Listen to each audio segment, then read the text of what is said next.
contradict the givers of these notes. Especially because that would pull us even further away from having male chatties. So, That was the most politically correct way to state that. That's the one with the blog. no, it's probably not. No, I want you to put that in the blog so bad.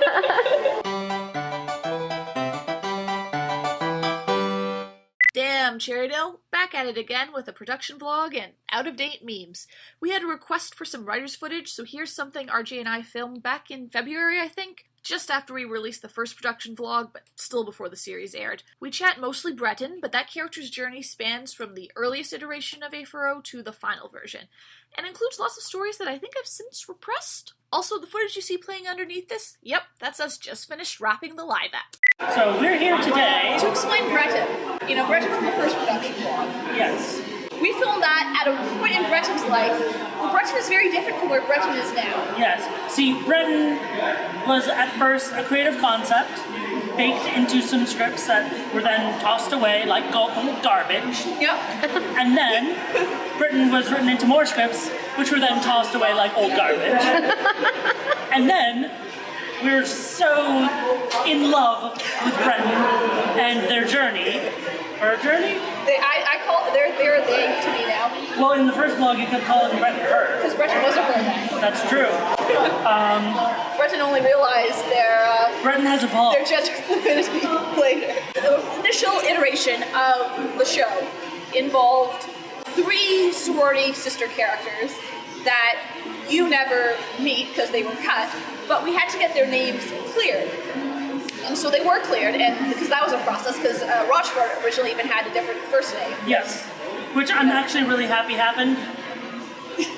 Because Owen just feels like him. Owen's great, yeah. So Breton Grimaud originated as one of the servants of the original Musketeers from the novel, Yeah. Grimaud, who was from Brittany. Which is where I got the name, Yeah. Breton Grimaud. Went through a second iteration of the plot where we needed a villain character and we didn't want to use any other names because they were all cleared and we didn't want to go through clearances again. So Bob and I put Breton in as a placeholder. Breton was to give a big speech and then,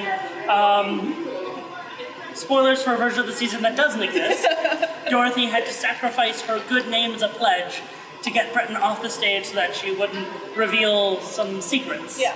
And then we And scrapped that all would that. embarrass the sorority. And Got that rid was of that scrapped. version. In between garbage number 2 and The show. the show, we were redeveloping a lot of the show's concepts, and we had this ongoing in-joke of Breton, the magical character. Who could be anything, because honestly, Breton had no character. Yeah, And the Breton had been so morphed and stretched and crushed that Breton was just a name that could evoke giggles in both of us because she had been so malleable. Especially because we had many 2, 3 a.m. writing evenings where, you know, oxygen would start to run out in the apartment and the caffeine would start to fade and we would just riff about Breton. Yeah, basically if we had a plot hole, we were stuck at some place, it was Breton's gonna magically come in and fix the day. Yeah, and then, you know, we'd long discarded Breton as an actual thing beyond Breton was an literally in-joke, just an in-joke. an in-joke for the production vlogs and amongst ourselves.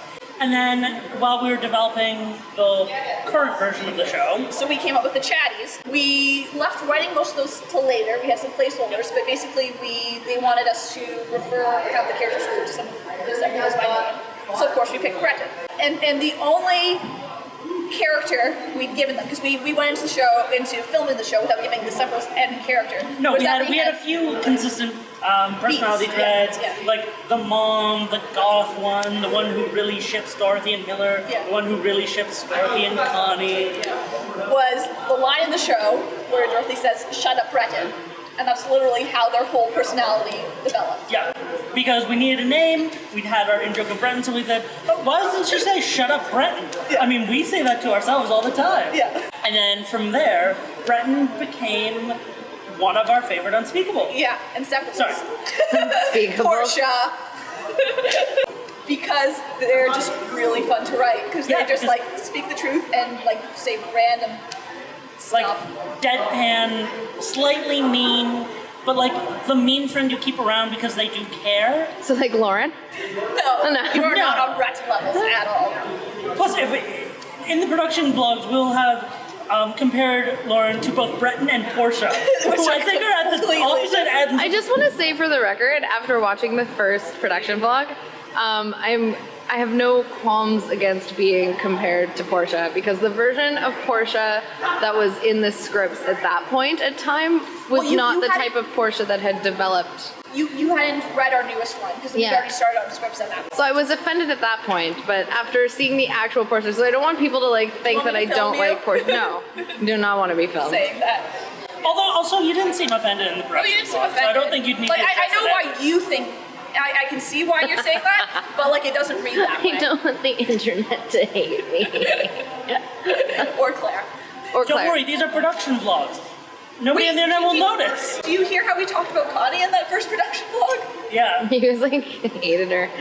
But she didn't exist yet, so like... No, she was a character that had come up, but we hadn't had time to actually develop her, and we were developing her as we were writing scripts under a super short deadline, where we already had everyone else's characters' voices, because we'd written 3 whatever versions of the show, and we had not written any versions of Connie up until then, and deadline pressure. With Connie, one of the interesting things is, like Sarah did an amazing job building Connie. One of the things about our creative process is that everything is kind of amalgamated, but like certain clumps are more Sarah or more me. Connie was definitely more Sarah. Sarah took charge of developing her. And then Linnea did such a good job of like taking that and amping that right up. Yeah. She was great. She was awesome. Yeah. Like the second you guys mentioned Connie, because we saw Linnea originally for Dorothy. Yeah. And like she was awesome for Dorothy, and like she was great. It just like wasn't the perfect fit. But like the second you guys brought up Connie, I was like, oh, Linnea, 100%. She was like my top choice. I was so pumped when we could get her. Yeah. Because that was fun. We love you, Linnea. We love you, Linnea. Also, the rest you of the were hard cast. to lock down. Which is good because you're super successful. So like we don't hate you. So Way to go. Way to go, actress. Way to be awesome. Bretons coming to the realization that they are gender fluid basically came about because Breton in our minds was female. I got the name from a female friend of mine, and she was originally a sorority sister when she was actually part of the show. We didn't actually nail that down in the chatty dialogue. Breton was just a name. And then we got the note that asked, so can we make sure there's male chatties, like Breton?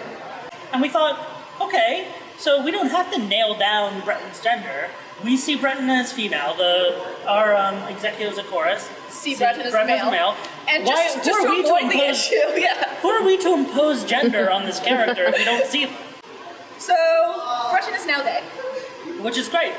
Well, my favorite thing about how Breton has developed now is, honestly, when I'm struggling with a chatty script, it's like, and add some more Breton. Yep. And add more Breton. Because Breton is an instigator. Yeah. Breton will rile the other... or it'll... I think my Breton is when I write Breton, a bit more random than yours too.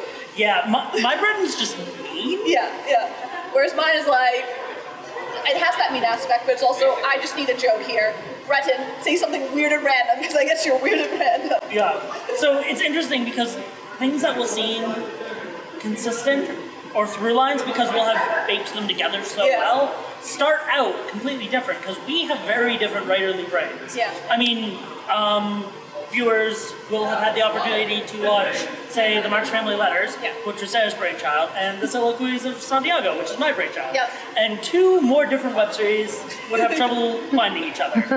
That's why it's no surprise that Sarah wrote Connie and you wrote Miller. That's very true. And, a lot of Porciana, a lot of Rochefort. Yeah. Like, although a lot of Trevi. True. Who is hilarious. I love Trivi. I adore writing Trevi. Trevi has very stylized dialogue, very specific, and I love finding it because she always has a different perspective on everything. Well, and I like the Trivi and when we hear Rick, because we don't see him, but his style of talking is very similar to Like, I find both Trevi and Rick are both very, like, eloquent. Like, they're both very, like, old-fashioned-y. Yeah. Which I think is very really much funny. Like if you draw from the book, the high status kiss. Yeah. Which is such, like, a nice little, like, subtle nod to the book that I, like, really dig. I'm like, yeah, it's funny. It wasn't that intentional. I was just trying to find like a type of vicious that we hadn't seen from the other characters. Like, it's such, like, it's like, Rick's the dialogue just slays me. It's so, like, over the top ridiculous. It was so fun because we decided late to include lines from Rick. Yeah. Because we were trying to avoid casting another actor and all that. So we're like, but you know what? We have this. We set up that we have this recording. We need to hear him. Yeah. And so it was probably 3 a.m. And I was It was always 3 a.m. Yeah, we lived for like 3 months perpetually at 3 a.m. Yeah. And I was you know what? Why don't I just try to write like the most profane but also high-minded rant And because possible? when you started writing Rick, that's when we just got like the be edgier. Be edgier. There's one not draft too of the edgy. scripts. There's one draft of the scripts between this draft and this draft where it is all swearing and edginess and sex jokes. And Rick is the worst for that. Yeah. And Rick is like the peak of that type of writing. And then the next draft, we pulled it back, which we kind of like. That whole process was really beneficial to the show because we got to push it, then pull it back. And I want to get a copy of, like, the really foul version. One thing I love about the similarities you mentioned between Rick and Trevi also is, you know, they're the people who end up in Anne's inner circle. Yeah. Mm-hmm. Take from that what you will. Not everybody's gay. Yes, everyone on the show is gay. Yeah, essentially. Everyone. Everyone on the show is LGBT. Cute. What is it? Not in our show everybody's is in gay, the Laura. club bag somewhere. Yeah, everyone on the show is Mo guy. Do we have any straight characters? Dan, or not Dan, Miller. Miller's straight. No. Oh, god damn it. Dollar bills. And that's it for our production vlog tonight. Sarah has ruined it. Join us next time on 21 minutes of action of writers talking about their shit. Because writers will talk forever.